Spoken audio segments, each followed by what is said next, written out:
C'est les menottes aux poignets que David quittera le Congrès américain après un peu plus d'une heure d'occupation. Arrivé un peu plus tôt avec des manifestants anti-Wall Street pour rencontrer l'élu de sa circonscription, celle-ci n'était officiellement pas disponible et la police a été appelée. Un peu plus tôt, comme David, ils étaient plusieurs milliers à avoir fait le voyage de tout le pays pour une semaine d'action dans la capitale.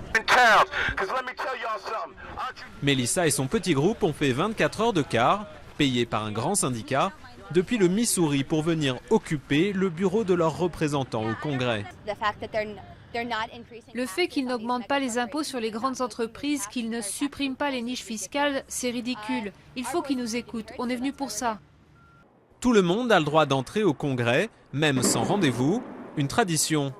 Un groupe entre directement dans le bureau de Vicky Hartzler, une républicaine proche des ultra-conservateurs du Tea Party, et exige de la rencontrer.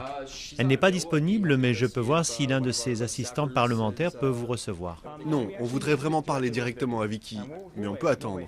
Syndicalistes, étudiants, chômeurs, anti-Wall Street, ils viennent moins avec une liste de revendications qu'avec un grand message. Les inégalités augmentent, il faut changer le système et taxer les riches. 1% de la population détient 34% de la richesse du pays. Et nous, les 99%, on doit se partager les 2 tiers qui restent. Eux finiront par être évacués par la police, mais cet autre groupe réussira à rencontrer leur élu. Pour les anti-Wall Street, une journée d'action réussie et très visible au cœur du pouvoir politique américain.